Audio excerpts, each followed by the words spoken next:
पहले क्या होता था कि अन्नकूट जब होता है ना, तो अन्नकूट के समय पर श्रीमद् वल्लभाचार्य जी की 7 निधियां थीं, जिनको उन्होंने अपने पुत्रों को बांट दिया, गोसाई जी आदि ने सबने।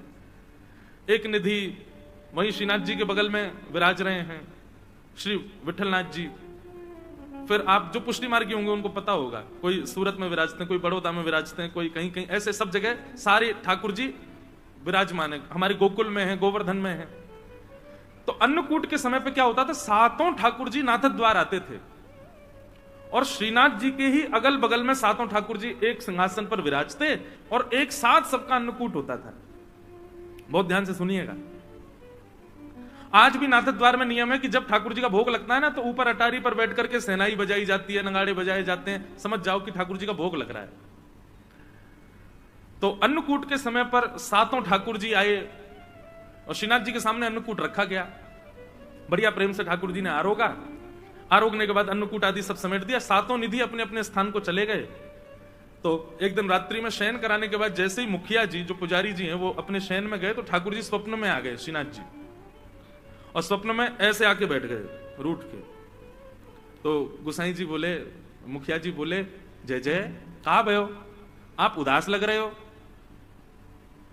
तो कमी रह गई, कल तो अन्नकूट पाए हो आपने, चकाचक भोजन किया है, अब तो आनंद आ रहा होगो। श्रीनाथ जी बोले, मेरो पेट ना भरो, यही मारे तुम्हें दुखी है रहूं। बोले क्यों, पेट क्यों ना भरो?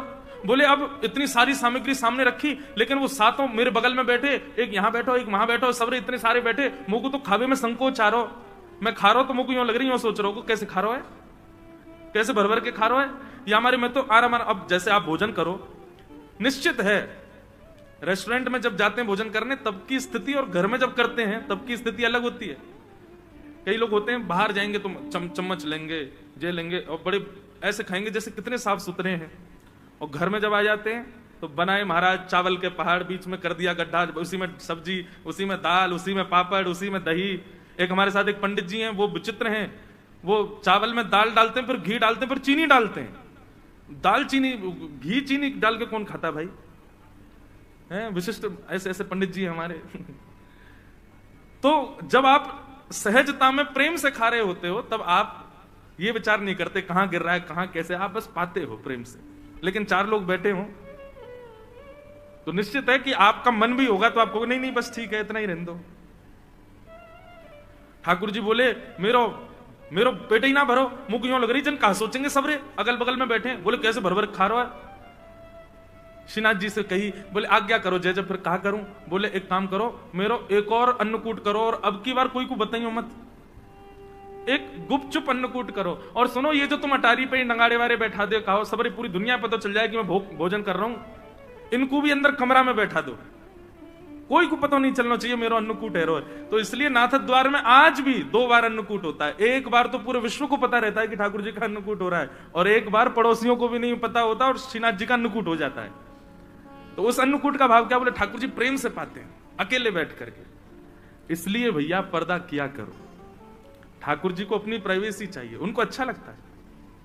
अब हम कथा सुनाने आते हैं, 4 घंटे कोई नहीं जाएगा हमारे लाल जी के कमरे में, तो हमारा भाव क्या रहता है? ठाकुर जी बढ़िया टांग पे टांग धर के पौड़ गए होंगे, बढ़िया डिब्बा आप सब लोग मिठाई के लाओ तो खोल खोल के देखते होंगे कौन कहा ले क्या आयो, या मैं सीधे खा लूं। मधुमंगल श्री दामा तनसुका मनसुका सब आ जाते होंगे कमरा में, खूब बिस्तर पर कूदते होंगे, तकियान एक दूसरे को मारते होंगे, और जैसे यहाँ आरती होती होगी फिर ऐसे खड़े हो जाते होंगे, अब आवे वार हो, सहज हो जाओ। तो इसलिए ठाकुर जी को थोड़ा एकांत दो, ठाकुर जी को कभी पर्दा करो, कभी ऐसे करो, उसमें ये भाव मत रखो अकेले रह जाएंगे, नहीं, उनको एकांत की स्थिति कभी कभी प्रिय है, लेकिन कभी कभी, रोज नहीं।